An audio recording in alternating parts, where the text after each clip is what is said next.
Hi, friends. Welcome to another episode of the Artist Forge Live. My name is Nicole York. I will be your host today, and with me are Becca Bjorky and Matt Stagliano as we join together to form the Artist Forge. All our powers combined. like Voltron. Yes. I don't know. How do we?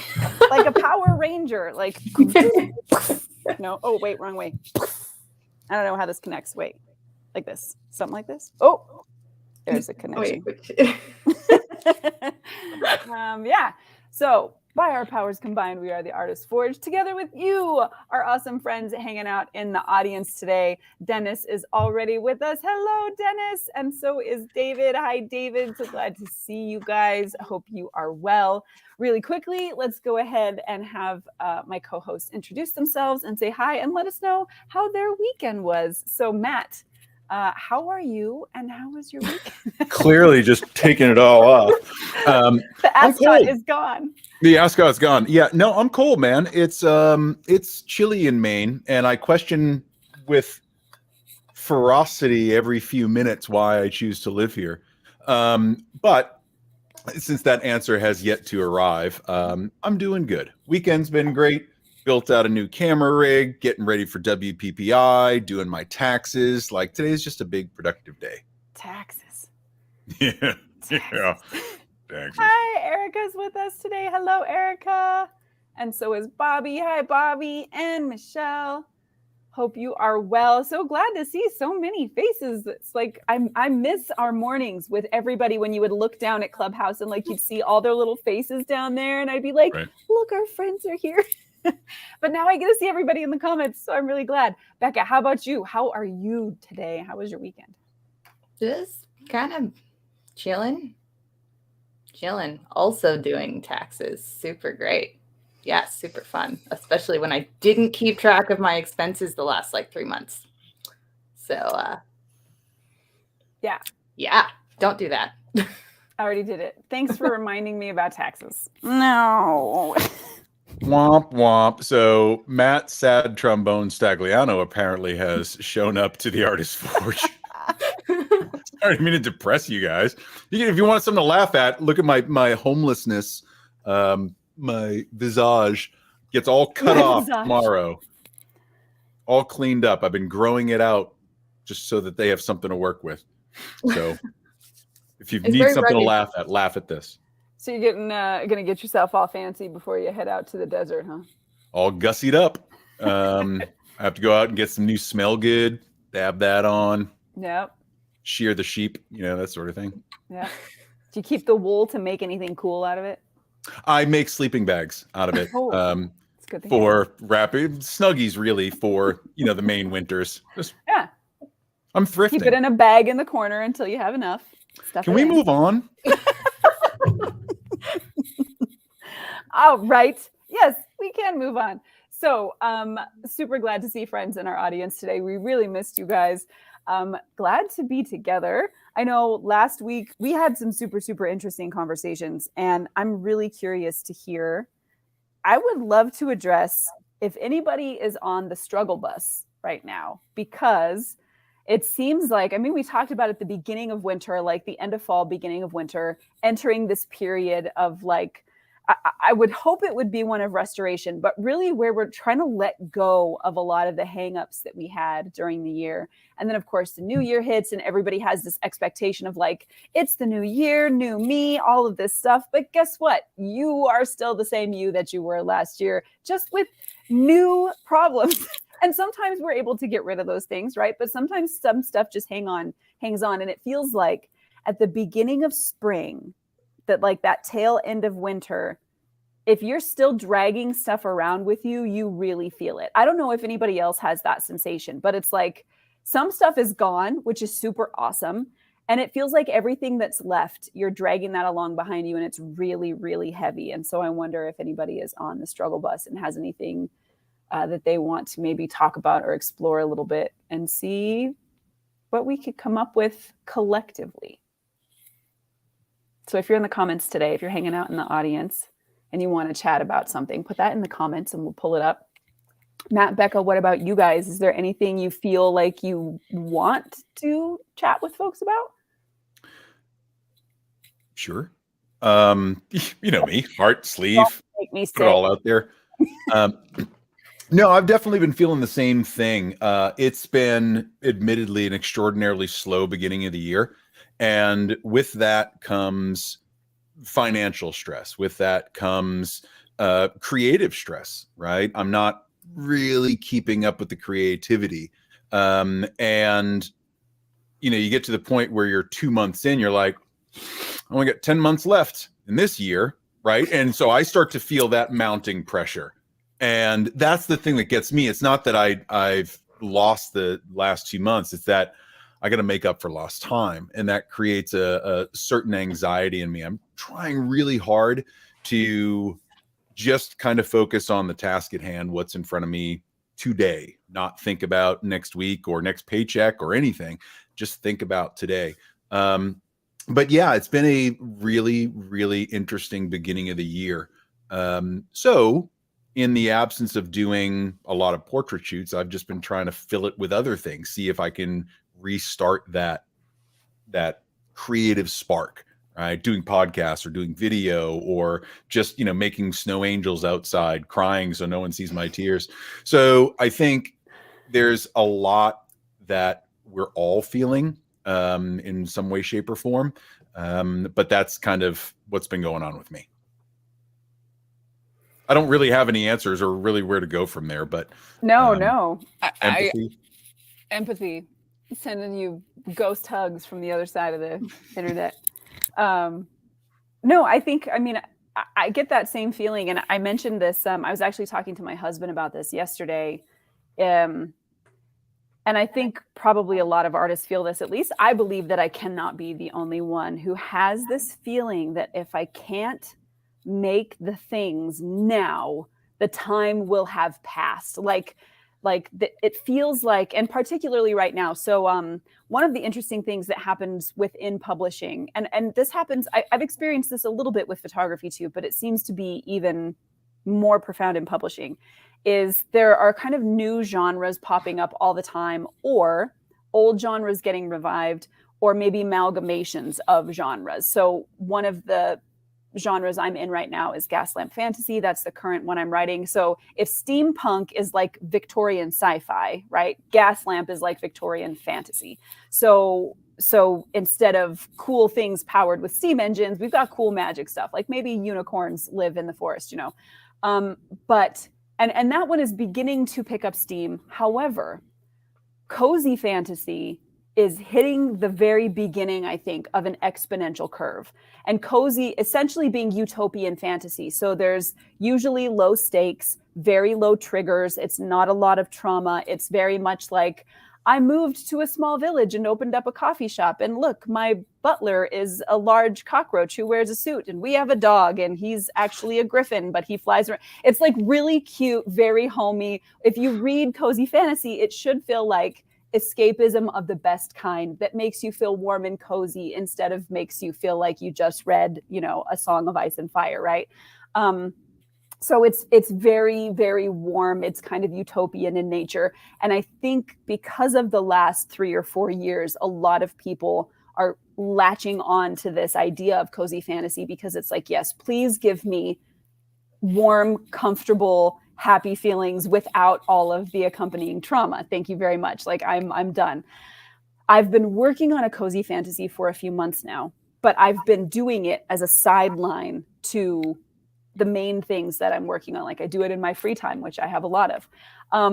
And I'm starting to get the feeling that if I don't get this book finished and out soon, I will be missing that early adopter phase, right? Where you explode, not necessarily because you wrote the best thing anybody ever wrote, but because you hopped on the right thing at the right time and getting all of the momentum that accompanies that. And I'm afraid that if I don't, I will miss that. And then by the time my cozy fantasy is finished, the genre will already be saturated and I will do what I always seem to do, which is claw my way up too late where everybody else is already up there like, we were here now and you can do it if you just try hard. And I'm like, I am trying hard, but I ended up on the trend too late. Anyway, that was I apologize. That was a long-winded explanation just to say, I know that feeling of feeling like your chance maybe, or the time is almost already gone and you're trying to get somewhere, but there's not enough time to make it. And I don't know why that exists. I don't know if that's a real thing or not, but I feel you.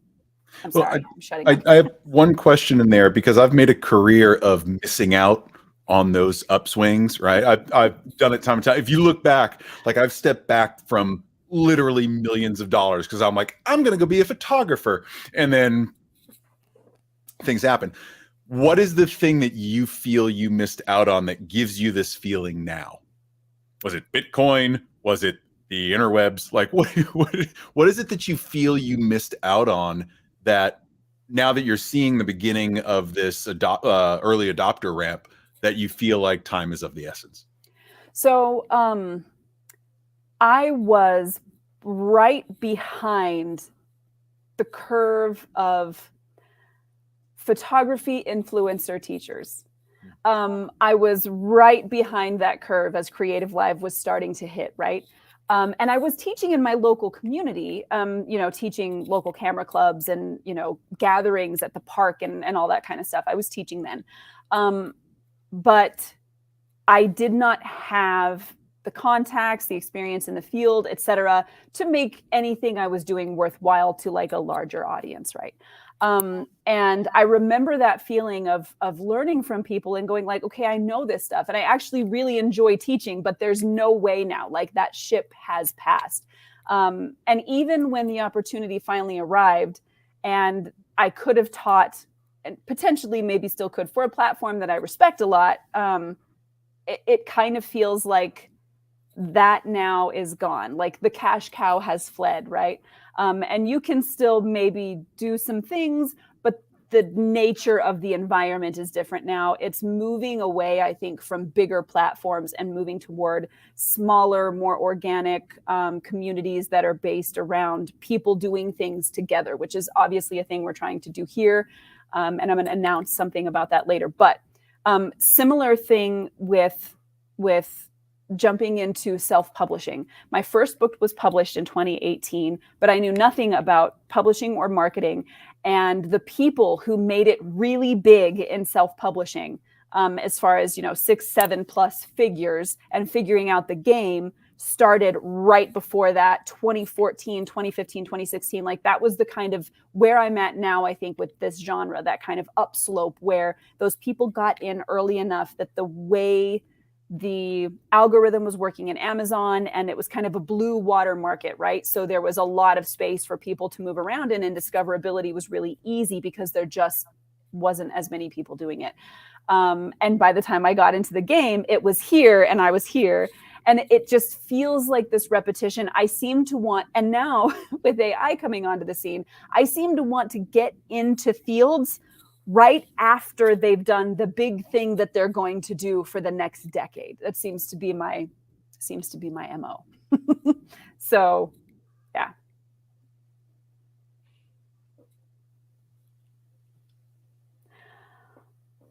I'm trying to remember a word. Just use a fake word in its place. There's a term. Hold on. She's like, I know the perfect thing to say. I don't know. I know I can't. I can't be the only person. Oh, okay. So I read too many books. Anyway, I was recently introduced to this idea of the quote unquote adjacent possible, which is, I had to look it up. And so Google says the adjacent possible is defined as the set of possibilities available to individuals, communities, institutions, organisms, productive processes, whatever, at any given point in time during their evolution. So essentially, whatever niche you're in, right? So if we're talking about self-publishing and everything is here, and then something that is adjacent to the current possibility is what that next big leap is going to be, right? Or in the case of education, right? There's kind of these ideas are starting to develop, and then there's an adjacent idea connected to it, and people are all going to sort of funnel towards that possibility at a very similar time. And you see this in like the history of like science or history of technology, where different people are coming to the same conclusions and the same ideas at just about the same time in history all over, even if they haven't interacted in any possible way, just given where the evolution of that thing currently is. So I feel like that feeling of like, oh, I just missed out, or I came to this conclusion, or I had this idea, and then, oh crap, someone else just did it too, is a very natural progression of things. And I don't think it's uncommon at all. Like I've definitely had that feeling before, absolutely. But because I've recognized it, at least for me personally, like I feel like I can't put too much weight into it because there's always going to be another thing. Mm-hmm. And I know I'm going to get excited about another thing, and I'm going to think of something new. And regardless, I'm going to have things to do that are cool and exciting and artistic, regardless of if they're the next big, exciting launch pad kind of thing. Mm-hmm. You know, I like that adjacent possible. It's a good term. Yeah, I love that. And I think there's something to consider too, right? So when I was doing a lot of acquisitions, that was our goal, was to hit the early adoption point, right? Where there's already been some proof of concept, get into that early adoption, you make a ton of bank. The difficulty was finding those things and then exploiting them the right way and making the money. Well, we used to measure it in years of success, right? We're noticing this trend over the past 12 months, 18 months, 24 months. And in high tech, that's a really long time. But we've been conditioned now to have such an immediate gratification for everything that we're not thinking that these adoption curves, while we're in the circles and might be close to it, this early adopter phase might not really be over for another 6 or 8 months, right? 12 months, depending on how fast things go or what gets in the way or what tangents come out of it. I remember seeing Jasper AI, which is now, it was Jarvis before, now it's Jasper, like a year and 15 months ago, something to that effect, right? Yep. And I was on board there. And now we're just kind of hitting Chat GPT of where people are really taking off with it. So I think, you know, that adoption period, that early adoption period is a lot longer than we allow it to be in our minds, right? We're thinking, God, I didn't do it this week. I'm done. I can't get it done, right? I'll never be a tycoon.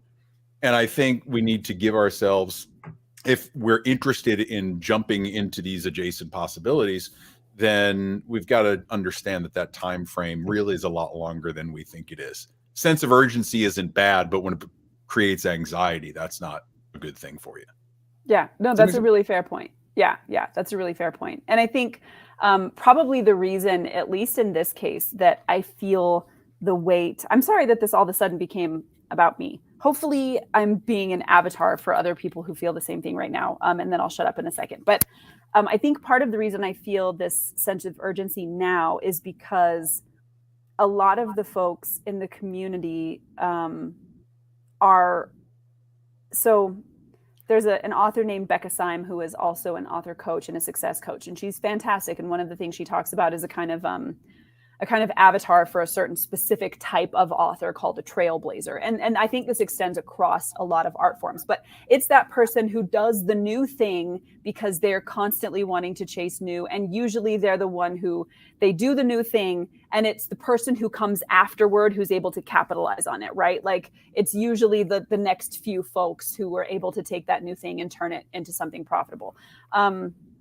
But the people who come behind, she calls them drafters, because, you know, you draft behind the person in front of you and you can kind of slingshot around them.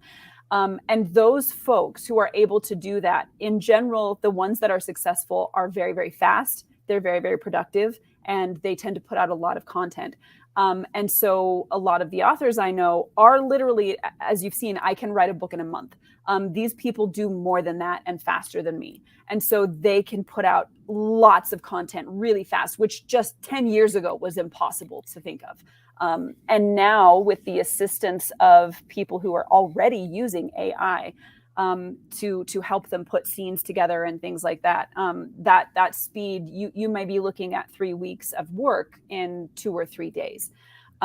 So like if people are capable of that, then that early adopter period may be shrinking on, the kinds of things like getting into certain markets at certain times, which is kind of scary to contemplate. But I think that is in part where I feel some of that pressure coming from, because for some reason it's not enough just to, no, I know what the reason is. It's not that it's not enough just to write a thing that you love, but when you are looking to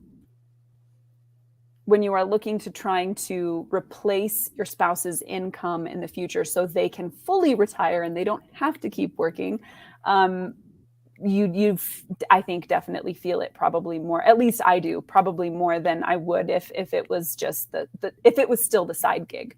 Anyway, enough about that. Anybody else, or if anybody else has the same kind of thing going on, if you're in the audience today, you guys are quiet.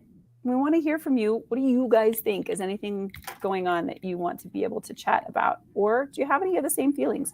And so let's not talk about me and talk about how we deal with this stuff. And if we're there, I know, Dennis. I know. So I'm wondering. That's why I'm in therapy. If the rejection of trend has some value here. Like, I mean, just thinking of myself as a reader, I don't know what most other people do. But I don't know. I don't feel like I follow trends in fiction so much. Like, I go off recommendations and stuff like that. And I mean, that's, again, just anecdotal, right? Yeah. And I've definitely read books by people that I've never heard of, that have no social media presence, that whatever, but they write damn good books. And same thing for artists. Like, there's plenty of artists who reject the concept of content creation and manage to be very successful. So I wonder if that is kind of a contrived, almost stressor placed on oneself. So doing better work if you weren't worried about it. That's interesting. And I can actually answer that in part, at least a little bit. One of the really wild things that I've experienced as an author at this point is being a reader first and being an author second, and recognizing, even when I speak to readers, that we tend to think of ourselves as much more individualist, much more individual monsters than we actually are. We think like, I'm the person, I don't do things like other people do. But there's a thing called genre expectations, which essentially means if you pick up a grimdark fantasy, there are certain expectations you have about the kinds of things that will be included in that book. If the author goes too far away from that, they damage your expectation purely because they are not including what's supposed to be there. So that would be like, picking up a cozy mystery book, expecting to find the old lady who solves who stole the neighbor's dog, and things like that. And all of a sudden there are dead bodies with guts out and crazy monsters and other things that don't belong in there. You may think to yourself, ooh, that's kind of interesting. However, when the majority of readers look for things they want to read, they look for them because of what they expect from that genre. So you can deviate enough to surprise expectations, but if you deviate so far that you disappoint expectations, you've fallen out of genre and your book has no market. And in order to be successful with that, you have to go find those readers individually. And we all know how hard it is to market to to build a non-existent market, because first people have to know that they want it. Then they have to trust you enough to go against the impulse to buy from people they already know and love, or in genres they already know and love, and commit 2 weeks of their time to your strange thing that nobody's ever heard of before. And then you have to get enough people to do it that it actually makes a financial impact. And for books, I only get $2 per book if somebody buys my book. So I have to sell a shit ton of books, which means if there is not already a ready-made market and I have to build a market myself, I can't afford that. I mean, you just can't afford to do that. You're getting $1 a day, $2 a day. You're out literally scraping and fighting for every page read you can get. If you don't have a market and nobody else is doing the same thing you are, it's a real battle from the ground up. Right. I mean, I think you can fit within said genre expectation. But I'm talking about purely about the social expectation, the timeline that you feel that you have to meet, the content that you feel you have to create quickly, what the audience expects from you as entity, not you as creator of story. I think maybe expound on that a little bit more. But before, as you do, I'm just going to grab, I'm not sure who our friend is because I don't have Facebook open. Michelle. Okay. I didn't have Facebook open, so I couldn't say. I do think the pressure you feel to replace your spouse's income is probably a big part of it, for sure. I've experienced that in the past and had to let it go. It's so amazing that you were able to do that. And I hope you're really, really proud of yourself, because that pressure is definitely real, especially wanting to know. So just in case any other artists out there have done this as well, I was in the military when I met my husband. We were soldiers, and I left the military to raise our family, to stay home with our kids, because 2-parent military families are really, really difficult on children. So I stayed home to raise the kids, and I joined the military right out of high school. So my oldest is now, he's about to turn 20. My little one is in 4th grade now. So just within the last few years, I've been able to start working as not just a mom, right? But that also means, like, I do not have the kind of work experience where if something happened to my husband, I could just jump into the job market and maintain this kind of life for my kids. I don't have that. Not that I don't have the skills or the intelligence or whatever, but if somebody looks at a piece of paper, they're going to be like, why? So, that's always kind of a background thing that's just going to float around there. And yeah. Anyway, so Becca, can you, I'm sorry. Apparently this is me spewing my issues today. It's okay. Therapy's expensive. We're here for you. And hopefully this is not, hopefully I am not the only one. Hopefully other folks are getting something out of this as well. Well, so I think that the issue applies to any art, right? It applies to anything, right? So if you're making statues out of lug nuts, right? There's really not a huge market for that, but you're going to find it, right? And if anything, Atomic Habits has taught us is the compound interest, right? So you keep putting in that effort there, and it's $1 today and $2 tomorrow, but maybe it's $10,000 next month or $40,000 a month after that, right? And a bit hyperbolic, and knowing the challenges that are ahead of you, but understanding that I think we've got these, like Becca was talking about, this kind of like social pressure in terms of time frame, right? Rather than saying this is the path, instead of trying to force it and be like, this is the path and I've got to do it in the next week and a half, right? It's not that way necessarily with art output. The fact that you're able to just put out a book a month is inconceivable to me. I thought authors were like a book a year, right? You hear about these people that go out to a cabin, they sit in a lake, and they just kind of wistfully look at the sky, and they'll type a couple of sentences, and then they have an affair with their innkeeper or whatever. So I That's think in romance novels, by the way. Yeah. Don't.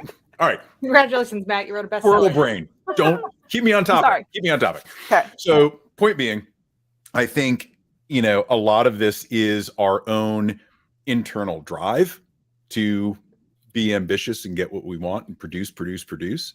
I think there is that little bit of anxiety of you're trying to do the right thing. You're trying to make up for lost time. You're trying to help your spouse. There's a lot of like familial pressure there.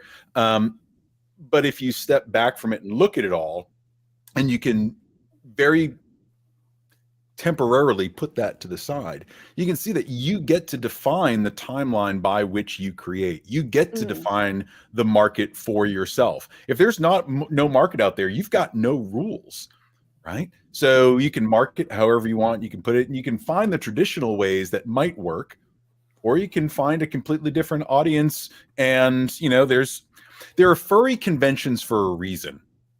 Right? There are professional huggers for a reason. There's a market for these things.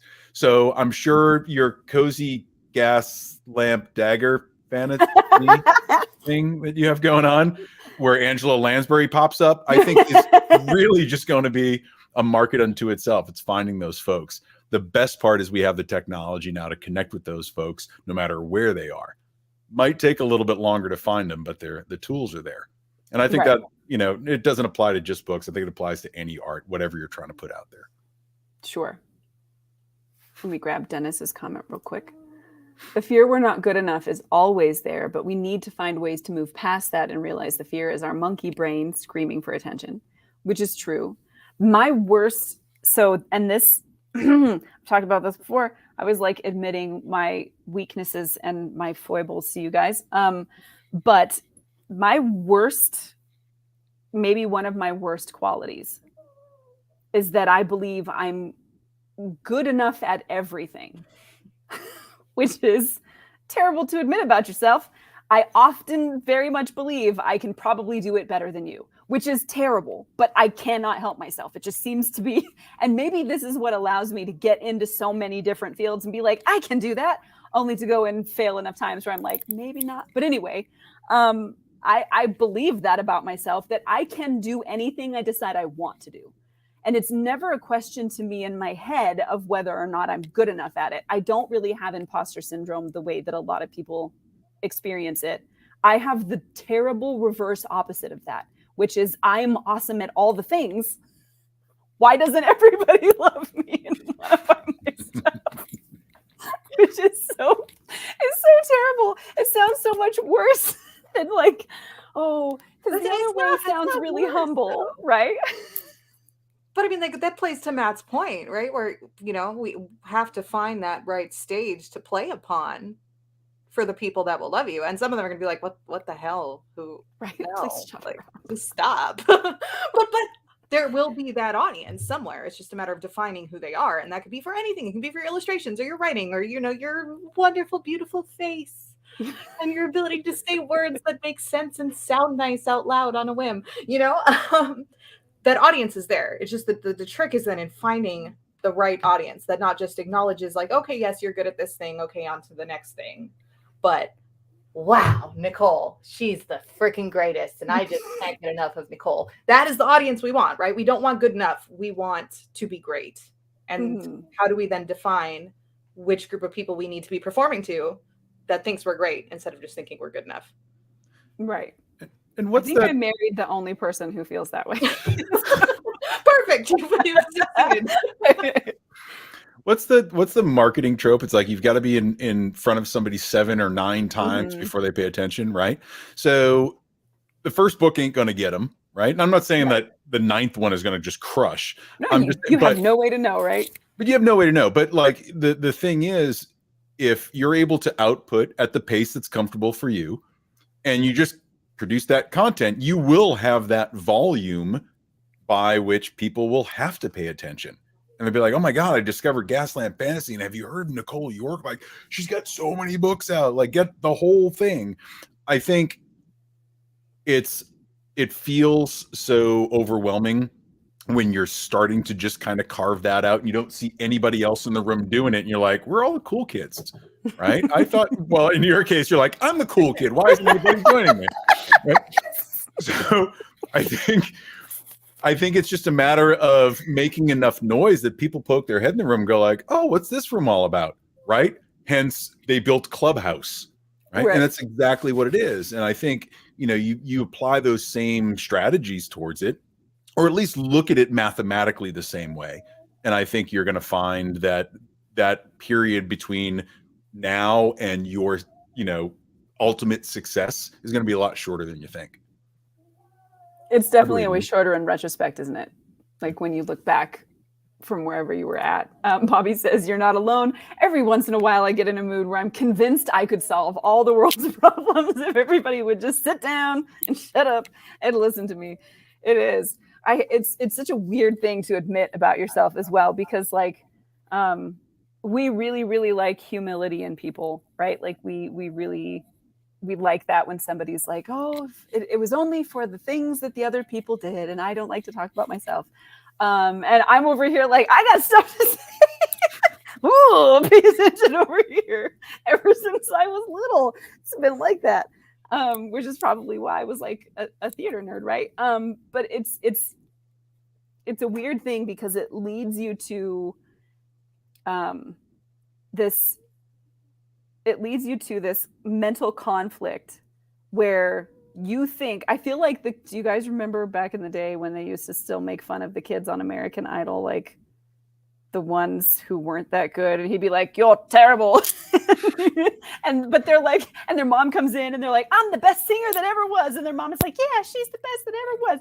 That is me as a human being. I'm like, "Yeah, I'm awesome," and then I show up and people are like, "Mm-mm." And I'm like, I don't understand this whole situation and why I'm not famous by now. I mean, I think you do need like a certain level of arrogance married to a certain level of ignorance just to get started, right? Like just to be brave enough to go, I wrote a whole 150,000 words. Here you go. This is worth your time, right? Like you do kind of need a little bit of that to just believe yourself enough to go do it. But it's really, really funny to be in that position. You just totally like, you created the motto, the Artist's Forge, where arrogance meets ignorance. And that's exactly where we are. We're super smart. We've got 7 people watching. Why aren't thousands on here? Right? That's a fact, though. That's a fact. I was actually, okay, I was thinking about this exact thing the other day. I'm gonna temper myself. So I got an email. I got an email from a painter. No, Yes. no, I'm the oldest. I'm the oldest. I'm the middle. Oh, you can't be in our cool club. So I got an email the other day from a painter who wanted to paint some of my photographs in his classroom with his students. And I'm like, yeah, sure, go ahead, great. And then he replied to me inviting me to a gallery showing here in Washington that he was going to do. And very simple, just, whatever. But it's like, I was thinking about this interaction probably way too hard because I'm like, I would never do that. I would never just randomly invite some person who I had interacted with for 2 sentences to come do an event. And why not? Why would I not be that arrogant and, like that confident in myself and that willing to network with strangers in that way? And I don't know. I don't know if it's like a femme thing. I don't know if it's just a bizarre artist thing. I don't know, man. But there's something to that level of I'm great and you should come witness me be great that I definitely have not channeled outright like that. Right. I want you to come witness me be great. I just don't want you around me. I don't want to talk to you. It's really like, tell me how great I am with your money, please. Yeah, that's acceptable. That is acceptable. Yes. Yeah, it is a strange thing.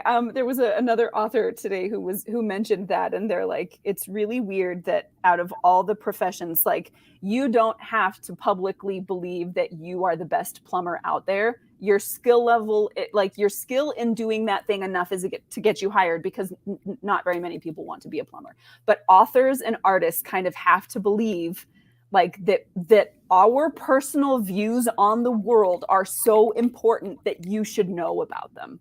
Because it's not like we're reporting the news, right? We're not like a jet airliner crashed over there, everybody should get out of the area. Because the content itself is so important, people should know it. But we really think that our personal views on the world and our perspective on bees or women or whatever it is so important that other people should pay attention to it. But I have a novel thought about dogs that nobody's ever had before, and you should But isn't know. that kind of reflected in our markets though? Like when you see like the pinnacle of success in the arts, whether it's like a director or an author or a photographer or whatever, you've got this kind of like creme de la creme at the top where everyone knows their name and they're in every big publication or whatever, and they're yada yada. Very small percentage. Yeah. So it's kind of programmed into us from that working capacity, like we have to be that important if we want to be in that tiny percentage at the top. It's really interesting giving our conversation last week where I'm over here questioning if I want to be in that percentage purely based on the amount of work that's involved, right? So like, how, this is the question then, how do we be super famous and successful and have nobody bother us? Can we do both of those things? I mean, I feel like famous and bothering kind of. That's the problem, right? Like that is the problem because I would never be able to ghostwrite for somebody. I would never be able to write a book and have somebody else put their name on it, and nobody ever knew that I did it, and they made money off of it, even if they paid me, I would be like, that's mine. People should love me for that. I am the brilliant mind behind these words. Like, I don't just want the money, I want the credit too. Because I am selfish. That is an interesting. Okay, I want audience participation here. Do you desire the fame? You know, it's interesting. It's a really interesting question, and one I struggle with a lot. The same way, Nicole. I'm like, I'm a somebody, right? My mom told me so, and I got the participation trophy. I got the participation trophy. I paid for enough entries that I got awarded something, you know, and you get to the point where it's a little bit of delusion, right? A lot of ego getting hurt, and the inability to separate the emotion from the product, right? And I know for me that when I'm able to look at my business as a business, not Matt the artist, but I'm just like, I need X amount of clients that pay me X amount, or I can't operate, right? When I look at things like that, everything's pretty clear. Well, shit, I got to market. I got to put myself out there.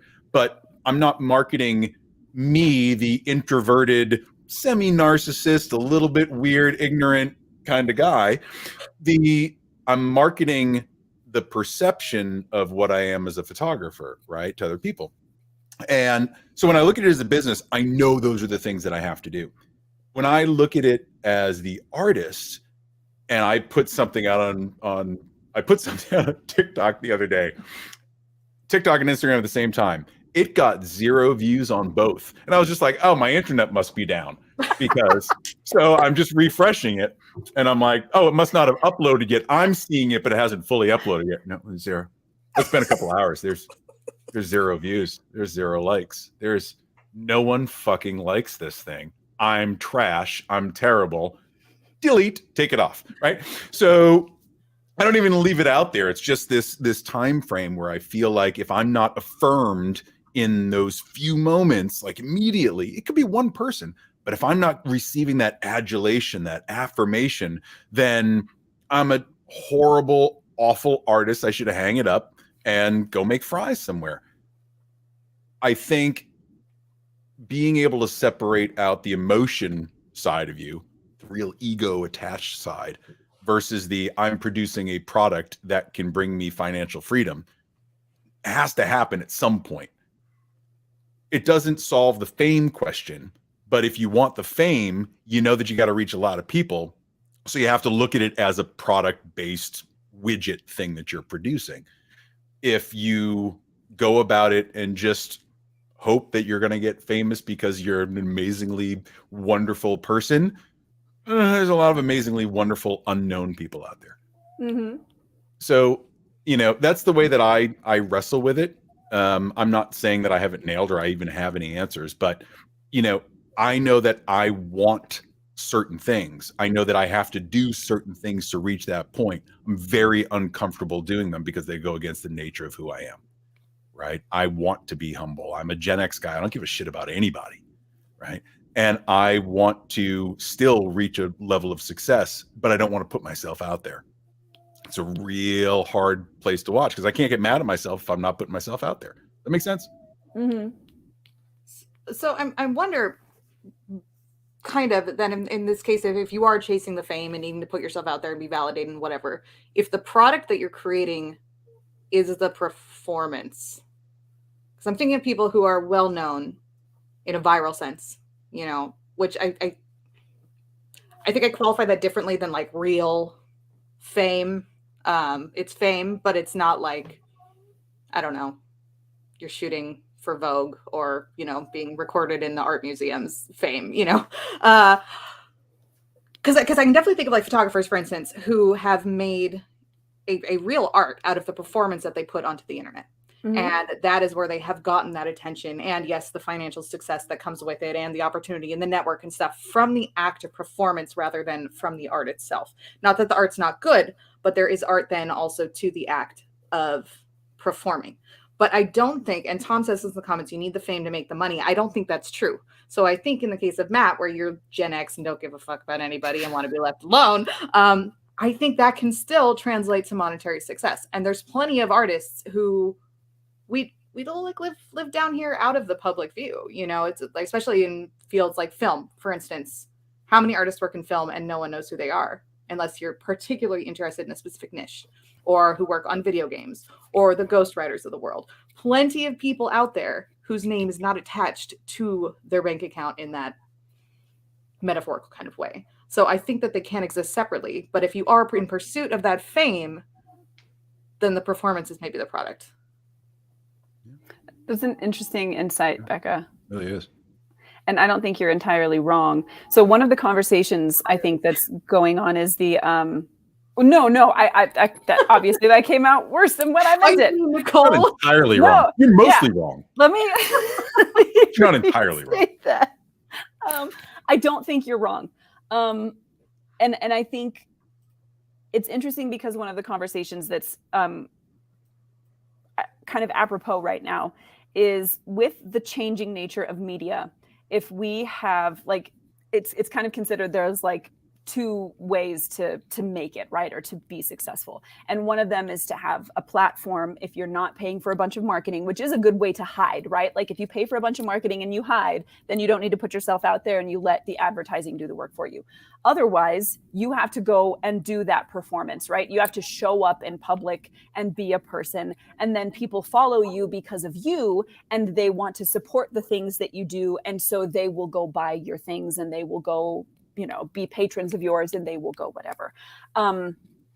And I've seen this both work for people and backfire stupendously, because there are a few folks I follow who they did things like comedy, let's say, you know, like little comedy short skits on things like Instagram or TikTok or whatever. And then they got into serious projects and they wanted to let their audience know, like, hey, I'm doing this project, and nobody bought it and nobody show up. And these are people who have millions of followers, right? And so building that kind of platform does not, unfortunately, always result in the actual success of the thing that you're looking for. Right. However, sometimes it really does. And it just goes back to this conversation. Nobody's talking to you. It just goes back to this conversation we've had many times of like there being no clear path to the top and just chugging along and then figuring it out as you go. I tried a thing and it didn't work. Nobody responded, or, you know, whatever. And it's interesting because even just the experience of showing up to WPPI and having people who follow my work come up to me and be like, I love your photography. I've been following you for years. And I'm like, who? Excuse me? Like, who are you talking to? And then it being really uncomfortable because I'm like, I am as regular a Joe as a Joe that ever Joed in this world, and not feeling like you deserve that. And yet at the same time, you're still wanting credit for your work, right? Like still wanting to put it out there and people be like, you're the most brilliant artist in the world. And you're like, thank you. Oh my God. There's not like a good balance, it feels like, of those things. Like, and nobody wants the negative side of fame. Like nobody wants people showing up at their house or getting their personal address or doing that kind of thing. And yet it happens, not to me, thank God, but yet it happens. Or having your own clan of haters, right? Because that is the thing too. The people who just love to hate you and they show up in places and hate on you, and other people are like, yeah, I hate them too. That's just a part of that whole equation. Nobody wants that. We all want to be loved and appreciated and have people like the things that we make, because it feels like they're liking you, not just that they're liking the thing that you make, but that they're liking you. And I feel like if anybody says they don't have that, they're big fat liars. Everybody wants to be loved, okay? Bobby says, I'm pretty fame accolade averse, probably due to my upbringing, never having any positive reinforcement. So you don't have a frame of reference that makes you desire it. So it's kind of helpful in a sense. It lets you follow your own path, if that makes sense, which is like super cool. I don't know what it was about whatever made my personality the way that it is from the time that I was little. But if I could find a stage and stand on it and make everybody look at me, I was going to do it. If a camera came out, I was going to pose some kind of fabulous way or make a face. I still do to this day. I can't help it. Somebody puts a camera in my face, I'm like, I just, whatever it is, I'm like, yeah, I'm important. I'm very sorry.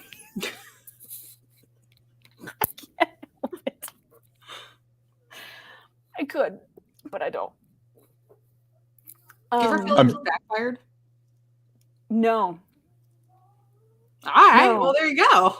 No. And I think because I don't know if it's because I'm relatively small or what it is. The number, God, I sound like such a complete moron. The number one thing people will say to me or have said to me, either in person or online, if I do a thing and like here, I stick it out into the world, the number one thing that I receive, aside from, oh, that's creative, is you're so adorable. That is just the number one thing that I get, response that I get from people. And I don't know if maybe people just don't feel safe being mean to me. I don't know. Or if it's that I want everybody to love me, but I have zero pride. So you can't embarrass me. So I can't be on a stage and fuck up and be like, oh no, everybody saw that. I'm like, did you guys see that? You know? So it's hard for that to backfire because I don't have the opposite mechanism to be like, uh-oh. So I haven't had an instance yet where it's backfired on me. But maybe that's because of my ignorant, right? I just charge in thinking I'm gonna. Am I bleeding? I bit right through my tongue on that. I think if OnlyFans has proven one thing, it's that you can put anybody out there and make money, right? So we often put these barriers up for ourselves, right? And yes, Nicole, you are adorable. I see you in Hobbit outfits and you make mushroom things. Those are adorable things. That to me is cozy lifestyle, right?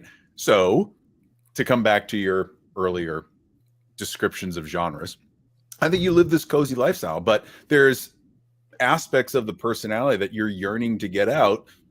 Why not just do the same thing with those that you do with everything else? There's pressure that you put on yourself in one aspect of your career, not in another. You allow yourself to be you and put it out. I'm not saying you hide in your writing, but I think you create a lot of angst around this authorship because that to you is the primary definer of who you are and what you want to use to make your money. Does that make sense? So hashtag never been a psychotherapist. So, but the other stuff where you allow yourself to just be free and create, right? You put so much of yourself out there and it does get well received. Is there a difference in your mind of how you approach one versus the other, hobby versus job? Like, is there a way that differentiates it, that gives you these feelings of anxiety around writing, the sense of urgency? I got to get these things out there. Do you feel that way when you're crafting or you're making outfits or set design or anything like that? No, because I'm not trying to make money off of them. And I think that really is the kind of defining factor. And it's one thing, the people that I choose to surround myself with, people that I admire and who really know, hopefully you guys know that I'm not a terrible person as I'm over here like, I think I'm the best thing ever. The people who know me are like, okay. But like, if that goes out to a large audience, there's no expectation to come back to that, right? I'm not asking people to do things. I'm just throwing myself into the wind and being like, woo, here I go to wherever I'm going to. And there's no expectation surrounding that. But when you are trying to make money off of your art, as every artist knows, when you're trying to make money off of your art, recognizing that you have a goal in mind and you cannot seem to reach it. And granted, like you said, there's a lot of unfair expectations that you put on yourself, I think, in those circumstances, because who said that you needed to make it by this time, or that you needed to make this much, or that all of these kind of parameters that get built around wanting to make money off of your art. So those are definitely, as Becca mentioned earlier, you're kind of self-fulfilling, like you're making them yourself and then you're punishing yourself for the fact that they exist, which is dumb. But the lack of expectation, I think, is the biggest difference between when I'm just doing a thing to do it because I love it and I enjoy it, and when I'm doing a thing I love and enjoy, but I'm trying to make a career out of it. So you're defining your happiness and your success by that one variable. No, I'm still happy. I'm just defining the success of that venture by Gotcha. that variable, right? Gotcha. So like the publishing itself, if it doesn't make money, it will fail, which that's what a business will do if it Sure. doesn't have blood. And so that I think is the only part there. But like with my life, my babies, my husband, my life, like I'm incredibly blessed and very lucky, and I'm so lucky to have the life that I do. This is really confined to this particular, Got it.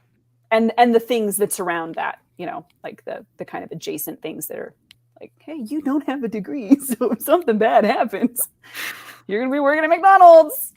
I will give you the best fries you've ever had, I swear, with a smile on my face. Skip McDonald's, get into bartending. Don't bartenders kind of prefer like hot young chicks, and I'm like small hobbit creature of middle age? Depends on your bar. Depends on the bar. Yeah, that's Being true. a hot young chick pays, but being a savage older chick who's still hot. Nobody has ever used the word savage to describe me.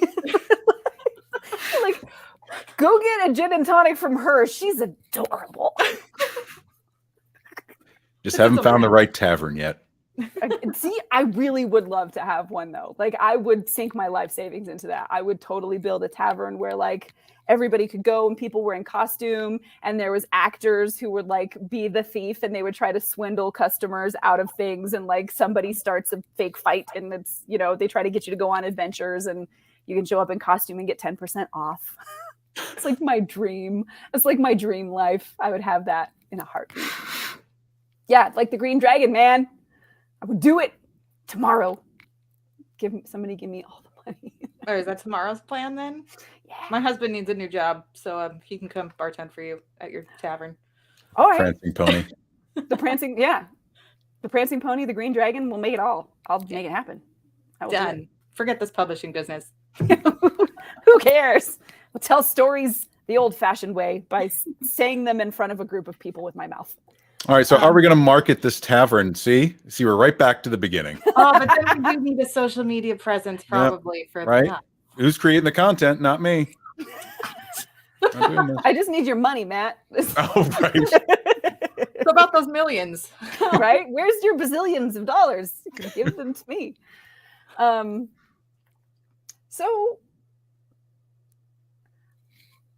that conversation, I don't know what to do, whether to apologize for the fact that it stayed here the whole time, or whether to be like really hoping that people in the audience, at least some of them, experienced some of this, and they're like, okay, I'm glad she said it, so I don't have to feel bad for admitting to the world that I think I'm pretty awesome. If that's what you think, you're not alone, and I will be your avatar and embarrass myself for your sake. Yeah.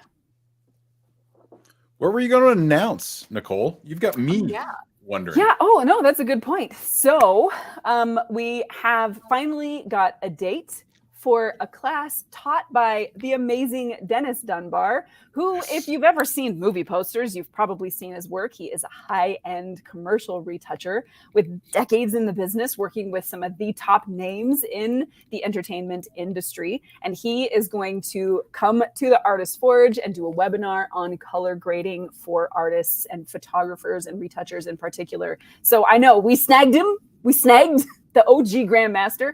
He is going to come teach for us. I know, savage. That's what I'm saying. He's going to come teach for us on Thursday, the 13th of March. No, April. I'm sorry.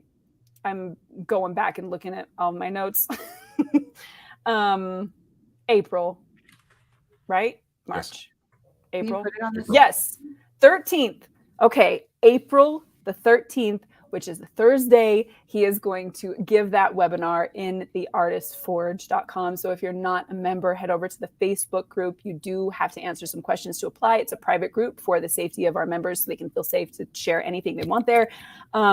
You are going to have to be a member to come join us, and we will be putting out information all over the time for the next month or so to let everybody get the chance to come and sign up for that. So that is the big fun teaching announcement. And hopefully after that, we will be seeing some more incredible instructors, not only from our community, because we are a community filled with really impressive, amazing artists, but also from outside of the community to come in and give us the opportunity to learn some really cool stuff. So one more time, that is April the 13th, which is a Thursday at 7 p.m. Mountain Standard Time, which is 6 for the West Coast and 9 p.m. for the East Coast. So we'll make a big announcement about that as well with the sign up form and everything, so everybody can jump in on that. But yeah, that is going to be really, really amazing. It'll be a 2-hour long class, so plenty of time not only to have Dennis teach, but to be able to ask questions and get clarification. Outsiders. David gets me. I feel like he's the voice in my head most of the time. So, God, I love that man. Speaking of webinars and education and stuff and why we started this thing in the first place, I actually stumbled across our podcast the other day, and like they popped up, and it reminded me just how many good conversations are out there and how many more I have in archives on my hard drive that I just have to push publish on.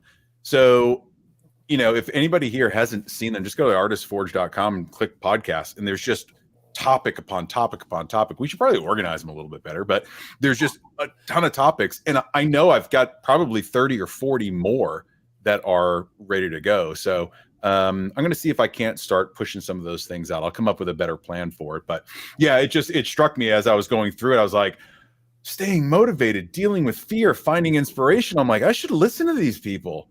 It's good stuff out there. Good stuff. Thanks for being on this journey.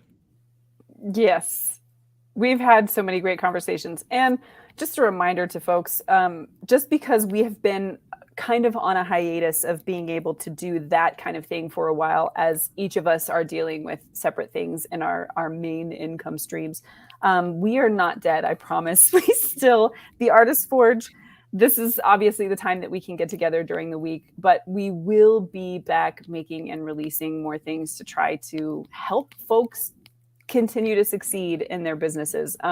And while being as transparent as possible about where we are at in our own, because all of us are going to hit roadblocks. And if we were to lie and be like, yes, we were successful from the beginning and we never made mistakes and you can trust everything we say. I don't know why my arms kept going up at that point, but it just felt like the right thing to do. And it would be a big fat lie. No entrepreneur ever made it anywhere without failing several times. And for some of us, like, you get to watch it happen in real time. So, hopefully we'll continue to learn from that, but we will be continuing to make creative educational stuff for our community, and commissioning folks within our community to share what they have to share and teach. In fact, there will be, hopefully, get on me if I don't do this. If you would like to teach a webinar for the Artist Forge and I don't have an application sheet in Google Docs up and in the Forge within the next week or so, message me on Facebook and be like, where is it at? And I will do it, because I don't remember to do things ever. That's why I've got 12. Hang on. See them all? That's why I have to have, there's another one in the other room that's twice that size as well, because I don't remember to do stuff. So Thursday, the 13th of April, come and learn color grading from the incredible Dennis Dunbar. We'll put all that information in the group. We will be making more cool stuff. Head to theartistforge.com. As Matt said, all of our blog posts and podcasts are on there. And the The podcasts up until I think the most recent one all have transcripts as well. So if you cannot listen, you can go back and read all of that stuff. And if there are topics you guys would like to talk about here with us or to hear us chat about, make sure that you put those in the Facebook group, and we can add those to a document to keep track of important things to cover so that everybody feels like they are part of this conversation and getting the most out of all the creative brains that exist in the Artist Forge. So any final thoughts? If you're in the audience today, if you had a thought you want to make sure that you share or you think could help somebody, put that in the comments real quick. We'll get to it before we drop off. Matt, Becca, any final thoughts on the conversation today or anything you want to leave people with? I think we started feeling pretty blah about where we were this year, and this has kind of sparked me into a little bit of motivation. I feel pretty good about what's to come for everything. So thank you guys for that. The That makes energy me happy. is impeccable. I think it's from being closeted up for so. My husband started work a couple of weeks ago, finally, at last, and I'm here by myself all day long. So you can tell that I need people in my life. I'm so alone. Yeah. So if nobody has anything in the comments today, then we're just a little bit over time. So we will go ahead and say goodbye for today. But don't. Sorry, no service, missed a lot, but yeah, the performative aspect is a part of me as much of the art. So maybe that's going to be a really cool thing to talk about. We should keep that in mind for next week, because it is important, and it has been ever since art has been a thing. So we'll keep that in mind, and maybe that's a thing we can chat about some more, because it was a really great point. Thank you for coming, Tom, and having some great insights to share. I hope everybody has an incredible week and that y'all go make something amazing. Great talk. I visualized that. I can see David walking out of a room like as he leaves. Go make something amazing this week. Embrace your inner confidence, that weird artist part of you that's like, yeah, I have something to say, and it is worth people listening to. You got to do it. Because it is. There's somebody out there who's going to read whatever you wrote or look at your photograph or whatever and be like, God, I needed that today. So please do it. Have the faith in yourself to do it. And until next Monday at the same bat time, same bat schedule, 1 p.m. Mountain Standard Time. That's noon for the East Coast and 3 p.m. for the West Coast. Come hang out with us right here on the Artist Forge, where we talk about everything. And we'll see y'all next week. Bye, friends.